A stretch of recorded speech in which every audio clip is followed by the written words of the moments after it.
ನೋಡಿ, ಈ ಸುದ್ದಿಗೋಷ್ಠಿಗೂ ಮುನ್ನ ಒಂದು ರೋಚಕ ವಿಡಿಯೋವನ್ನ ರಿಲೀಸ್ ಮಾಡಲಾಗುತ್ತೆ. ಡಿಜಿಎಂಒ ಸುದ್ದಿಗೋಷ್ಠಿಗೂ ಮುನ್ನ ನೂರ್ ಖಾನ್ ಏರ್ ಬೇಸ್ಗೆ ಇಂಡಿಯನ್ ಏರ್ ಫೋರ್ಸ್ ದಾಳಿ ಮಾಡುತ್ತೆ. ರಹೀಮ್ ಯಾರ್ ಖಾನ್ ಏರ್ ಬೇಸ್ನ ರನ್ವೇ ಸಂಪೂರ್ಣವಾಗಿ ಉಡಿಸ್ ಮಾಡಲಾಗುತ್ತೆ. ಅದು ನಮ್ಮ ಭಾರತೀಯ ಸೇನೆಯಿಂದ. ಏರ್ ಬೇಸ್ ರನ್ವೇನಲ್ಲಿ ಅತಿ ದೊಡ್ಡ ಗುಂಡಿ ಬಿದ್ದು ಹಾನಿಯಾಗಿದೆ. ನಮ್ಮ ಹೋರಾಟ ಪಾಕ್ ಸೇನೆ ವಿರುದ್ಧ ಅಲ್ಲ, ಉಗ್ರರ ವಿರುದ್ಧ ಮಾತ್ರ. ಇದು ಡೇ ಒನ್ ಇಂದನೂ ಕೂಡ ಅದೇ. ಈ ಆಪರೇಷನ್ ಸಿಂಧೂರ್ನ ಮೇನ್ ಅಜೆಂಡಾ, ಮೇನ್ ಮೋಟೋ ಭಯೋತ್ಪಾದಕರನ್ನ ಹೊಡೆದುರುಳಿಸೋದು. ಅದನ್ನೇ ನಾವು ಮೇ 7ನೇ ತಾರೀಕು ಮಾಡಿದ್ದು. ಆದರೆ ಪಾಕ್ ಸೇನೆ ಇದು ತನ್ನ ಮೇಲಿನ ದಾಳಿ ಅಂತ ಅನ್ಕೊಳ್ತು. ಅದಕ್ಕಾಗಿ ಭಾರತದ ಮೇಲೆ ದಾಳಿಯನ್ನ ಆರಂಭ ಮಾಡಿತು. ಅದಕ್ಕೆ ನಾವು ತಕ್ಕ ಉತ್ತರವನ್ನು ಕೊಟ್ಟಿದ್ದೀವಿ. ಜೊತೆಗೆ ನಮ್ಮ ದಾಳಿ ಯಾರ ಮೇಲೆ, ಯಾತಕ್ಕಾಗಿ ಅನ್ನೋದನ್ನು ಕೂಡ ಬ್ರೀಫ್ ಮಾಡಿದ್ದೀವಿ. ಸೊ ಹಾಗಾಗಿ ಈಗ ಕದನ ವಿರಾಮ ಆಗಿದೆ. ಬಟ್ ಆಪರೇಷನ್ ಸಿಂಧೂರ್ ಕಂಟಿನ್ಯೂ ಆಗುತ್ತೆ. ಆಮೇಲೆ ಲಾಸ್ಟಲ್ಲಿ ಒಂದು ಮಾತು ಹೇಳಿದ್ರು ಬಹಳ ಪ್ರಮುಖವಾಗಿ, ರೆಡಿ ಫಾರ್ ನೆಕ್ಸ್ಟ್ ಮಿಷನ್ ಅಂತ. ಅದನ್ನು ಕೋಟ್ ಮಾಡಬೇಕಾಗತ್ತೆ ಇಲ್ಲಿ. We are ready for next mission ಅಂತಂದ್ರೆ ಆಪರೇಷನ್ ಸಿಂಧೂರ್ ಪಾರ್ಟ್ 3ನ ಆಪರೇಷನ್ ಸಿಂಧೂರ್ ಕಂಟಿನ್ಯೂ ಆಗುತ್ತೆ ಅಂತ. ಆಮೇಲೆ ಇವತ್ತು 5:30ಕ್ಕೂ ಕೂಡ ಒಂದು ಮಹತ್ವದ ಸಭೆ ಇದೆ ಡಿಜಿಎಂಒ ಕಡೆಯಿಂದ. ಈ ಕದನ ವಿರಾಮ ವಿಚಾರಕ್ಕೆ ಸಂಬಂಧಪಟ್ಟಂತೆ 5 ಗಂಟೆ 5:30 ಸುಮಾರಿಗೆ ಆಸುಪಾಸಿನಲ್ಲಿ. ಸೊ ಹಾಗಾಗಿ ಆ ಸಭೆಯಲ್ಲಿ ಮಹತ್ವದ ಚರ್ಚೆ ಆಗೋದು ಯಾವುದು ಅಂತ ಈಗಾಗಲೇ ಪ್ರಧಾನಿ ಮೋದಿ ಅವರು ಕೂಡ ಎಚ್ಚರಿಕೆಯನ್ನು ಕೊಟ್ಟಿದ್ದಾರೆ. ಜೊತೆಗೆ ಇವತ್ತು US ವೈಸ್ ಪ್ರೆಸಿಡೆಂಟ್ ಅವ್ರ ಜೊತೆಗೂ ಕೂಡ ಫೋನ್ನಲ್ಲಿ ಮಾತನಾಡುವಂತಹ ಸಂದರ್ಭದಲ್ಲಿ POK ವಿಚಾರದ ಬಗ್ಗೆಯೂ ಕೂಡ ಮಾತನಾಡಿದ್ದಾರೆ. ಬಟ್ ಡೋಂಟ್ ನೋ ಏನಾಗುತ್ತೆ ನೋಡಬೇಕು. ನೋಡಿ, ಟರ್ಕಿ ನಿರ್ಮಿತ ಡ್ರೋನ್ಗಳ ಮೂಲಕವೂ ಪಾಕ್ ದಾಳಿ ಮಾಡಿದೆ. ಲಾಂಗ್ ರೇಂಜ್ ರಾಕೆಟ್ಗಳನ್ನು ಬಳಸಿ ಪಾಕ್ ಸೇನೆ ದಾಳಿ ಮಾಡಿದೆ. ಇದರ ಬಗ್ಗೆಯೂ ಕೂಡ ಇನ್ಡೆಪ್ತ್ ಡೀಟೇಲ್ಸ್ ಅನ್ನು ಕೊಟ್ಟರು. ಟರ್ಕಿ ನಿರ್ಮಿತ ಡ್ರೋನ್ಗಳನ್ನು ಬಳಸಿ ಪಾಕ್ ಸೇನೆಯಿಂದ ದಾಳಿ ಆಗಿದೆ ಅಂತ ನೆನೆಯಷ್ಟೇ ಕೂಡ ಇದನ್ನ ಮೆನ್ಷನ್ ಮಾಡಿದ್ರು. ಪಾಕ್ ಸೇನೆಗೆ ಎಲ್ಲ ಡ್ರೋನ್ಗಳನ್ನು ಹೊಡೆದುರುಳಿಸಲಾಗಿದೆ ನಾವು. ಅಷ್ಟೇ ಅಲ್ಲ, ಪಾಕಿಸ್ತಾನದವರು ಚೈನಾ ಮೇಡ್ PL-15 ಕ್ಷಿಪಣಿಯನ್ನ ಯೂಸ್ ಮಾಡ್ತಾ ಇದ್ರು. ಅದನ್ನು ಕೂಡ ಹೊಡೆದುರುಳಿಸಿದ್ವಿ, ಜೊತೆಗೆ ಸಾಕ್ಷಿ ಕೂಡ ಇದೆ ಅಂತಂದು. ಆಮೇಲೆ ಮೇ 9, 10 ತಾರೀಕು ನಿರಂತರವಾಗಿ ಪಾಕಿಸ್ತಾನ ಫೈರಿಂಗ್ ಶುರು ಮಾಡುತ್ತೆ. ನಮ್ಮ ಪ್ರತಿಯೊಂದು ಏರ್ಬೇಸ್ ಕಾರ್ಯಾಚರಣೆಗೆ ಸನ್ನದ್ಧವಾಗಿದೆ. ಈಗಲೂ ಕೂಡ ಪಾಕಿಸ್ತಾನ ಎಲ್ಲ ಡ್ರೋನ್, ರಾಕೆಟ್ ಲಾಂಚರ್ಗಳನ್ನ ಪುಡಿ ಮಾಡಿದೀವಿ ನಾವು. ಅದಕ್ಕೆ ಸಂಬಂಧಪಟ್ಟಂತೆ ಸಾಕ್ಷಿಗಳನ್ನ ಫೋಟೋಸ್ ಅಂಡ್ ವಿಡಿಯೋ ಸಮೇತ ಪ್ರದರ್ಶನ ಮಾಡಲಾಗಿದೆ. ಭಾರತೀಯ ಸೇನೆಯ ಏರ್ ಡಿಫೆನ್ಸ್ ಸಿಸ್ಟಮ್ ಕಾರ್ಯಾಚರಣೆಯ ಬಗ್ಗೆ, ಕಾರ್ಯವೈಖರಿಯ ಬಗ್ಗೆ ಡಿಜಿಎಂಒ 3 ಸೇನಾ ಮುಖ್ಯಸ್ಥರು, ಲೆಫ್ಟಿನೆಂಟ್ ಜನರಲ್ ರಾಜೀವ್ ಘಾಯ್, ಹಾಗೆ ನೇವಿ ಆಪರೇಷನ್ಸ್ NA ಪ್ರಮೋದ್, ಹಾಗೆ ಏರ್ ಮಾರ್ಷಲ್ AK ಭಾರತಿ 3 ಜನ ಕೂಡ ಈ ಒಂದು ಸುದ್ದಿಗೋಷ್ಠಿಯಲ್ಲಿ ಭಾಗಿಯಾಗಿದ್ರು. ನಿನ್ನೆಯೂ ಕೂಡ ಅಷ್ಟೇ ಇದೇ ರೀತಿಯಾಗಿ ಸುದ್ದಿಗೋಷ್ಠಿಯನ್ನು ಮಾಡಿದಂಥ ಸಂದರ್ಭದಲ್ಲಿ ಆಪರೇಷನ್ ಸಿಂಧೂರ್ ವಿಚಾರಕ್ಕೆ ಸಂಬಂಧಪಟ್ಟಂತೆ ಎಲ್ಲೆಲ್ಲಿ ದಾಳಿ ಆಗಿತ್ತು, ಆ ದಾಳಿಯ ವಿಚಾರಕ್ಕೆ ಸಂಬಂಧಪಟ್ಟಂತೆ ಬಿಫೋರ್ ಮತ್ತು ಆಫ್ಟರ್ ಎಫೆಕ್ಟ್ ಸಂಬಂಧ ಫೋಟೋಸ್ಗಳನ್ನು ರಿಲೀಸ್ ಮಾಡಲಾಗಿತ್ತು. ಇವತ್ತು ಕೂಡ ಒಂದಷ್ಟು ಫೋಟೋಗಳನ್ನು ರಿಲೀಸ್ ಮಾಡಲಾಗಿದೆ. ಅದರ ಭಾಗವಾಗಿ ಈ ನೂರ್ ಖಾನ್ ಏರ್ ಬೇಸ್ ಅದರ ದಾಳಿ ಸಂಬಂಧ. Nuyar Khan Air Base, you can see the massive crater that it has left on its runway. And you can see the pinpoint accuracy of our weapons.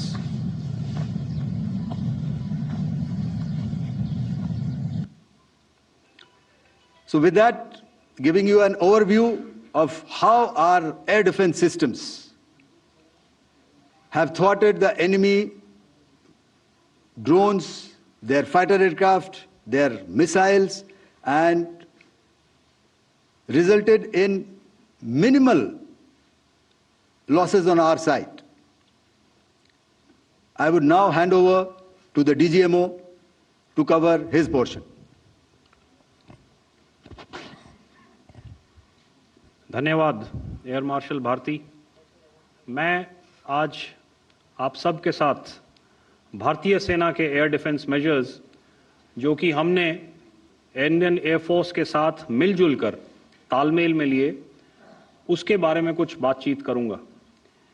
इस विषय में मैंने कल भी कुछ टिप्पणी करी थी, लेकिन आज मैं इस युद्ध के अहम एस्पेक्ट के बारे में आपको थोड़ा और पर्सपेक्टिव देना चाहता हूं। हमें एयर डिफेंस ऑपरेशन सिंदूर के एयर डिफेंस की कार्रवाई को एक कॉन्टेक्स्ट में समझने की आवश्यकता है। मैंने आपको कल बताया था कि पिछले कुछ सालों में आतंक की गतिविधियों का कैरेक्टर जो है उसमें कुछ बदलाव आ रहा था। अब हमारी मिलिट्री के साथ साथ मासूम सिविलियंस जो कि अपना बचाव करने में विफल थे, उन पर भी हमले हो रहे थे। 2024 में जम्मू सेक्टर में शिवखोरी मंदिर को जाते हुए यात्री और इस साल अप्रैल में पहलगाम में मासूम पर्यटक इस खतरनाक ट्रेंड के विशेष उदाहरण हैं। पहलगाम तक पाप का यह घड़ा भर चुका था। उसके बाद जो हुआ उसके बारे में हम कल विस्तार में बातचीत कर चुके हैं।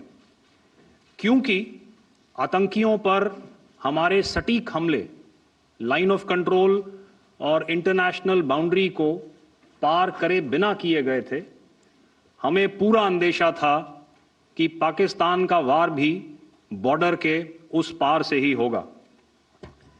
इसलिए हमने अपनी एयर डिफेंस की पूरी तैयारी पहले से ही कर ली थी। हमारी इन्वेंट्री में शामिल counter manned aerial systems, electronic warfare के साधन और एयर डिफेंस वेपन्स का इंडियन एयरफोर्स के इसी प्रकार के सिस्टम्स के साथ एक अनोखा मिश्रण किया गया। इसलिए आपने देखा कि जब जब पाकिस्तान एयरफोर्स ने हमारे एयरफील्ड्स और लॉजिस्टिक इंस्टॉलेशंस में 9 और 10 मई की रात को लगातार हमले किए, वो इस मजबूत एयर डिफेंस ग्रिड के सामने विफल हो गए। आपके सामने इस ग्रिड को एक तरीके से दर्शाया गया है। आप देख रहे हैं कि इंटरनेशनल बाउंड्री से कितनी layers, radars, counter unmanned aerial systems, उसके पीछे शोल्डर फायर्ड वेपन्स, हमारे विंटेज एयर डिफेंस वेपन्स जो कि काफ़ी सालों से हमारी सेना में हैं। एयर मार्शल भारती ने भी उसके बारे में बात ಡೀಟೇಲ್ಸ್ ಕೊಡ್ತಾರೆ ನಮ್ಮ ನವದೆಹಲಿ ಪ್ರತಿನಿಧಿ ಸಂತೋಷ್ ಹೊಸಹಳ್ಳಿ ನೇರ ಸಂಪರ್ಕದಲ್ಲಿ. ಸಂತೋಷ್, ಇವತ್ತು ಪ್ರಮುಖವಾಗಿ ಡಿಜಿಎಂಒ ಸುದ್ದಿಗೋಷ್ಠಿಯನ್ನ ಮಾಡೋದಕ್ಕೂ ಮುಂಚೆ ಒಂದು ರೋಚಕ ವಿಡಿಯೋವನ್ನ ರಿಲೀಸ್ ಮಾಡಲಾಗುತ್ತೆ. ನೆನೆಯೂ ಕೂಡ ಇದ್ರ ಬಗ್ಗೆ ಒಂದು ಸುದ್ದಿಗೋಷ್ಠಿಯನ್ನ ಮಾಡಿದಂಥ ಸಂದರ್ಭದಲ್ಲಿ ಆಪರೇಷನ್ಗಳ ಬಗ್ಗೆ ವಿಡಿಯೋ ಹಾಗೂ ಫೋಟೋ ಸಮೇತ ದಾಖಲೆಗಳನ್ನು ರಿಲೀಸ್ ಮಾಡಿತ್ತು. ಜೊತೆಗೆ ಇವತ್ತು ಕೂಡ ಒಂದಷ್ಟು ವಿಚಾರಗಳನ್ನು ಪ್ರಸ್ತಾಪ ಮಾಡಿದ್ರು. ಇದರ ಹೈಲೈಟ್ಸ್ ಬಗ್ಗೆ ಹೇಳೋದಾದ್ರೆ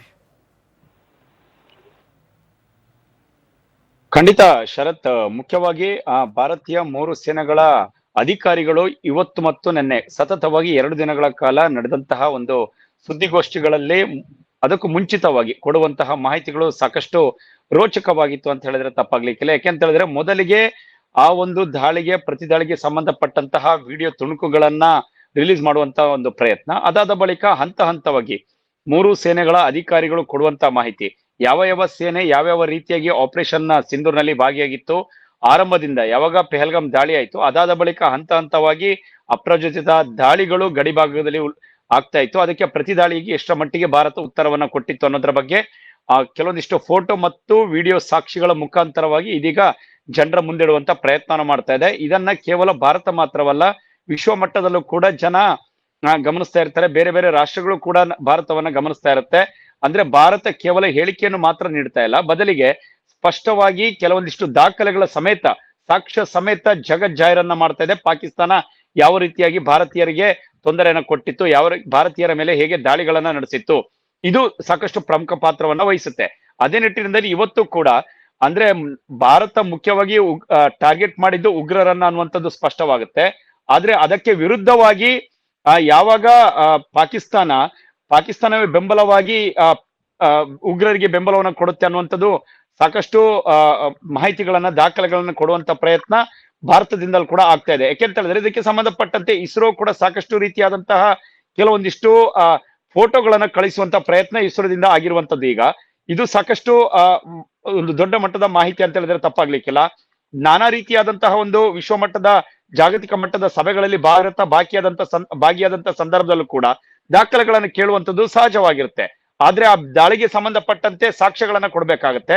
ಆ ಸಾಕ್ಷ್ಯಗಳು ಎಲ್ಲಿದೆ ಅನ್ನುವಂಥದ್ದನ್ನ ಈಗ ನಮ್ಗೆ ಮುಖ್ಯವಾಗಿ ಇಸ್ರೋ ಸಂಸ್ಥೆ ಕೂಡ ಒದಗಿಸ್ತಾ ಇದೆ. ಮತ್ತೊಂದು ಕಡೆಗೆ ಭಾರತ ಮುಖಾಂತರವಾಗಿ ತೆಗೆದುಕೊಂಡಿರುವಂತಹ ಯಾವ ದಾಳಿಗಳನ್ನ, ಅಂದ್ರೆ ಉಗ್ರರ ಒಟ್ಟು 9 ನೆಲೆಗಳನ್ನ ನೇರವಾಗಿ ಟಾರ್ಗೆಟ್ ಮಾಡಿತ್ತು. ಆ 9 ನೆಲೆಗಳು ಯಾವ್ಯಾವ್ದು ಅನ್ನುವಂಥದ್ದನ್ನ ಹಂತವಾಗಿ ಗುರುತು ಮಾಡಿರುವಂತದ್ದು ಪಾಕಿಸ್ತಾನದಲ್ಲಿ ಈಗಾಗಲೇ ಬರ್ತಾ ಇರುವಂತ ಪಾಕಿಸ್ತಾನದ ವಿಡಿಯೋಗಳೇನಿದೆ. ಯಾಕೆಂತ ಹೇಳಿದ್ರೆ ಪಾಕಿಸ್ತಾನದಲ್ಲಿ ಬಹುತೇಕ ಅಲ್ಲಿ ಸಾವನ್ನಪ್ಪಿದಂತಹ ಉಗ್ರರುಗಳ ಅಂತ್ಯ ಸಂಸ್ಕಾರಕ್ಕೆ ಪಾಕಿಸ್ತಾನದ ಸರ್ಕಾರವು ಕೂಡ ಅಲ್ಲಿ ಬೆಂಬಲವನ್ನು ಕೊಟ್ಟಿದ್ದು, ಭಾಗಿಯಾಗಿತ್ತು. ಇದೆಲ್ಲದರ ಬಗ್ಗೆ ವಿಡಿಯೋ ಸಾಕ್ಷಿಗಳನ್ನ ಜಾಗತಿಕ ಮಟ್ಟದಲ್ಲಿ ತೋರಿಸುವ ಪ್ರಯತ್ನ ಭಾರತದಾಗಿದೆ. ಭಾರತ ಉಗ್ರರನ್ನ ಸದಿಬಡಿಬೇಕು ಅಂತ ಹೋಗಿದ್ದೆ ಆದಂತ ಸಂದರ್ಭದಲ್ಲೂ ಕೂಡ ಪಾಕಿಸ್ತಾನ ಅವರನ್ನ ಸೇಫ್ ಮಾಡುವಂತ ಕೆಲಸಕ್ಕೆ ಮುಂದಾಗ್ತಾ ಇತ್ತು. ಇದುವರೆಗೆ ಆಗಿದಂತಹ 4-5 ದಿನಗಳಿಂದ ಯಾವಾಗ ಆಪರೇಷನ್ ಸಿಂಧೂರನ್ನ ಭಾರತ ಕೈಗೊಳ್ತು, ಇವತ್ತಿಗೆ 6 ದಿನಗಳಾಗ್ತಾ ಇದೆ. 6-7 ದಿನಗಳಾದ್ರೂ ಕೂಡ ಅದೆಲ್ಲದರಲ್ಲೂ ಕೂಡ ಆಗಿರುವಂತಹ ಹಾನಿಗಳೇನಿದೆ, ಆ ಹಾನಿಗೆ ಸಂಬಂಧಪಟ್ಟಂತ ಸಂಪೂರ್ಣ ಜವಾಬ್ದಾರಿಯನ್ನ ಪಾಕಿಸ್ತಾನ ಹೊರಬೇಕು. ಈ ರೀತಿಯಾದಂತ ಒಂದು ಸ್ಪಷ್ಟವಾದಂತಹ ಪ್ರಶ್ನೆಯನ್ನ ಪಾಕಿಸ್ತಾನಕ್ಕೆ ಇದೀಗ ಭಾರತ ಕೂಡ ಕೊಟ್ಟಿರುವಂತದ್ರಲ್ಲಿ ಗಮನಿಸಬೇಕಾಗುತ್ತೆ. ಇದರಿಂದಾಗಿ ಪಾಕಿಸ್ತಾನ ಸಂಪೂರ್ಣವಾಗಿ ಉಗ್ರರನ್ನ ಸಲಹುತ್ತಾ ಇದೆ. ಜೊತೆಗೆ ಎಲ್ಲಾ ರೀತಿಯ ಬೆಂಬಲವನ್ನು ಕೊಟ್ಟು ಭಾರತೀಯರ ಮೇಲೆ ಪದೇ ಅಪ್ರೋಜಿತ ದಾಳಿಯನ್ನ ಮಾಡೋದಕ್ಕೆ ಒಂದು ಕಡೆ ಪಾಕಿಸ್ತಾನ ಸೇನೆ, ಮತ್ತೊಂದು ಕಡೆ ಉಗ್ರರು ಈ ರೀತಿಯಾದಂತಹ ಒಂದು ದಾಳಿಗಳನ್ನ ಭಾರತದ ಮೇಲೆ ಮಾಡಿದ್ದಾರೆ. ಭಾರತದ 4 ಗಡಿಗಳ ಮೇಲೆ, ಕೇವಲ ಜಮ್ಮು ಮತ್ತು ಕಾಶ್ಮೀರ ಮಾತ್ರವಲ್ಲ, ಉಳಿದಂತೆ ಹಲವು ರಾಜಸ್ಥಾನ ಇರ್ಬೋದು, ಪಂಜಾಬ್ ಹಾಗೂ ಗುಜರಾತ್ನ ಬಹುತೇಕ ಜಿಲ್ಲೆಗಳಿಂದ ಒಟ್ಟು 22 ಜಿಲ್ಲೆಗಳು ಈ ಒಂದು ಗಡಿ ಭಾಗಗಳಲ್ಲಿ ಬರುತ್ತೆ. ಈ ಎಲ್ಲಾ ಜಿಲ್ಲೆಗಳಲ್ಲೂ ಕೂಡ ಈ ರೀತಿಯಾದಂತಹ ನಡೆಯನ್ನು ತೆಗೆದುಕೊಳ್ಳೋದಕ್ಕೆ ಪಾಕಿಸ್ತಾನ ಮುಂದಾಗಿದೆ. ಹಾಗಾಗಿ ಈಗ ಒಂದು ವೇಳೆ ಪಾಕಿಸ್ತಾನ ಇದನ್ನ ಕದನ ವಿರಾಮವನ್ನ ಇಷ್ಟಕ್ಕೆ ನಿಲ್ಲಿಸಿದ್ರೆ ಯಾವುದೇ ರೀತಿಯಾದಂತಹ ದಾಳಿಗಳು ಎರಡೂ ಕಡೆಯಿಂದ ನಡೆಯುವುದಿಲ್ಲ. ಒಂದು ವೇಳೆ ಅಪ್ರಚೋದಿತ ದಾಳಿಯನ್ನ ಪಾಕಿಸ್ತಾನ ಮಾಡಿದ್ದಾದಲ್ಲಿ ಖಂಡಿತವಾಗಿ ತಕ್ಕ ಉತ್ತರವನ್ನ ಕೊಡೋದಕ್ಕೆ ಭಾರತ ಸನ್ನದ್ಧವಾಗಿದೆ. ಮತ್ತೊಂದು ಕಡೆಗೆ ನಾವು ಮುಖ್ಯವಾಗಿ ವಾಯುನೆಲೆ ಮುಖಾಂತರವಾಗಿ, ಜೊತೆಗೆ ಜಲ ಮಾರ್ಗ ಮುಖಾಂತರವಾಗಿ ದಾಳಿಗಳನ್ನ ಮಾಡ್ಬೇಕು ಅನ್ನುವಂತ ನಿಟ್ಟಿನಿಂದಾಗಿ ಪ್ಲಾನ್ ಅನ್ನ ಮಾಡಿಕೊಂಡಿದ್ದೆವು. ಆದ್ರೆ ಪಾಕಿಸ್ತಾನ ನಮಗೆ ಮುಖ್ಯವಾಗಿ ದೊಡ್ಡ ಮಟ್ಟದ ದಾಳಿಗೆ ಯಾವುದೇ ರೀತಿಯಂತ ಪ್ರೇರಣೆಗೆ ಮುಂದಾಗಿರ್ಲಿಲ್ಲ. ಒಂದು ವೇಳೆ ಕೇಂದ್ರ ಸರ್ಕಾರ ಸಂಪೂರ್ಣವಾದಂತ ಒಂದು ಬೆಂಬಲವನ್ನ, ಅಂದ್ರೆ ಯಾವ್ಯಾವ ಹಂತದಲ್ಲಿ ದಾಳಿಗೆ ಬೆಂಬಲವನ್ನು ಕೊಟ್ಟಿದ್ದಿದೆ ಅದರಲ್ಲಿ ಆ ಎಲ್ಲ ದಾಳಿಗಳು ಕೂಡ ಯಶಸ್ವಿ ಆಗ್ತಾ ಇತ್ತು. ಈ ರೀತಿಯಾದಂತ ಮಾಹಿತಿಗಳನ್ನ, ಆಘಾತಕಾರಿ ಅಂತ ಮಾಹಿತಿ, ಯಾಕೆಂತ ಹೇಳಿದ್ರೆ ಇವೆಲ್ಲ ಮಾಹಿತಿಗಳು ಕೂಡ ತುಂಬಾನೇ ರಹಸ್ಯವಾಗಿರ್ಬೇಕಾಗುತ್ತೆ. ಯಾವ ಹಂತದಲ್ಲಿ ದಾಳಿಯನ್ನ ಭಾರತ ಮಾಡೋದಕ್ಕೆ ಮುಂದಾಗಿತ್ತು, ಇದು ಓಪನ್ ಅಪ್ ಮಾಡೋದಕ್ಕೂ ಕೂಡ ಸಾಧ್ಯವಿರುವುದಿಲ್ಲ. ಆದ್ರೆ ಭಾರತೀಯ ಸೇನೆಯ ಅಧಿಕಾರಿಗಳು ಇದೀಗ ಎಲ್ಲವನ್ನು ಕೂಡ ಬಹಿರಂಗ ಪಡಿಸಿದ್ದಾರೆ ಅಂತ ಹೇಳಿದ್ರೆ ಪಾಕಿಸ್ತಾನ ಇನ್ನು ಮುಂದೆ ಆದ್ರೂ ಎಚ್ಚರಿಕೆಯಿಂದ ಇರುತ್ತೆ ಅನ್ನೋದರ ಬಗ್ಗೆ ಇಲ್ಲಿ ಗಮನವನ್ನು ಹರಿಸಬೇಕಾಗುತ್ತೆ. ಯಾಕೆಂತ ಹೇಳಿದ್ರೆ ಈಗಾಗಲೇ ಪಾಕಿಸ್ತಾನದಲ್ಲಿ ಆಗಿರುವಂತಹ ಹಾನಿಗಳ ಬಗ್ಗೆ ಸ್ವತಃ ಪಾಕಿಸ್ತಾನವೇ ಆಘಾತಕ್ಕೊಳಗಾಗಿರುವಂತದ್ದು.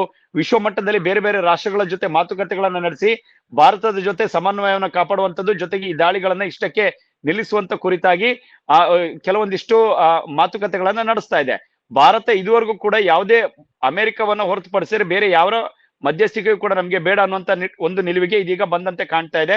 ಹಾಗಾಗಿ ಇವತ್ತಿನ ಸಭೆಯು ಕೂಡ ಸಾಕಷ್ಟು ಮಹತ್ವನ ಪಡೆದುಕೊಂಡಿತ್ತು. ಇವತ್ತು ಬೆಳಿಗ್ಗೆ ಒಟ್ಟು 2 ಹಂತದ ಮಾತುಕತೆಗಳು ಪ್ರಧಾನಿ ನರೇಂದ್ರ ಮೋದಿ ಅವರ ನೇತೃತ್ವದಲ್ಲಿ ನಡೀತು. ಮೊದಲಿಗೆ 3 ಸೇನಾ ಮುಖ್ಯಸ್ಥರುಗಳು ಭಾಗಿಯಾಗಿದ್ರು, ಅಜಿತ್ ದೋವಲ್ ಭಾಗಿಯಾಗಿದ್ರು, ಜೊತೆಗೆ ರಕ್ಷಣಾ ಸಚಿವ ರಾಜನಾಥ್ ಸಿಂಗ್, ಅಮಿತ್ ಶಾ, ಜೈಶಂಕರ್ ಹಾಗೂ ಅಜಿತ್ ದೋವಲ್ ಇಷ್ಟು ಜನರ ನೇತೃತ್ವದ ತಂಡ ಪ್ರಧಾನಿಯವರ ಮುಂದೆ ಯಾವ್ಯಾವ ರೀತಿಯಾದಂತಹ ಕ್ರಮಗಳನ್ನ ಭಾರತ ತೆಗೆದುಕೊಂಡಿದೆ, ಇನ್ನು ಮುಂದೆ ತೆಗೆದುಕೊಳ್ಳೋದಕ್ಕೆ ಸಿದ್ಧವಾಗಿದೆ ಅನ್ನೋದ್ರ ಬಗ್ಗೆ ಸ್ಪಷ್ಟ ನಿಲುವುಗಳನ್ನ ಪ್ರಧಾನಿಯವರ ಮುಂದಿಟ್ಟಿತ್ತು. ಅದಾದ ಬಳಿಕ ಆಕ್ಚುಲಿ DGMO ಅಧಿಕಾರಿಗಳ ಸಭೆಯು ಕೂಡ ಇತ್ತು, DGMA ಅಧಿಕಾರಿಗಳ ಸಭೆ. ಆ ಸಭೆ ಈಗ ಸಂಜೆಗೆ ಮುಂದೂಡಿಕೆ ಆಗಿರುವಂತದ್ದು. ಆದ್ರೆ ಅದಕ್ಕೂ ಮುಂಚಿತವಾಗಿ 2 ರಾಷ್ಟ್ರಗಳು ಕೂಡ ಈಗಾಗಲೇ ಸಭೆಯಲ್ಲಿ ಯಾವ ರೀತಿಯ ವಿಚಾರಗಳನ್ನ, ಯಾವ್ಯಾವ್ದ ಅಂಶಗಳನ್ನ ಪ್ರಸ್ತಾಪ ಮಾಡ್ಬೇಕು ಅನ್ನೋದ್ರ ಬಗ್ಗೆ ಚರ್ಚೆಗಳು ನಡೆಸ್ತಾ ಇದೆ. ಭಾರತ ಈಗಲೂ ಕೂಡ ಒಂದು ವಿಚಾರದಲ್ಲಿ ಸ್ಪಷ್ಟ ನಿಲುವುಗಳನ್ನ ತಾಳ್ತಾ ಇದೆ. ನಮ್ಮ ಟಾರ್ಗೆಟ್ ಇರುವಂತದ್ದು ಪಾಕಿಸ್ತಾನವಲ್ಲ, ನಮ್ಮ ಟಾರ್ಗೆಟ್ ಸ್ಪಷ್ಟವಾಗಿ ಭಯೋತ್ಪಾದಕರು ಮತ್ತು ಭಯೋತ್ಪಾದಕರ ನೆಲೆಗಳು ಅನ್ನುವಂಥದ್ದನ್ನ.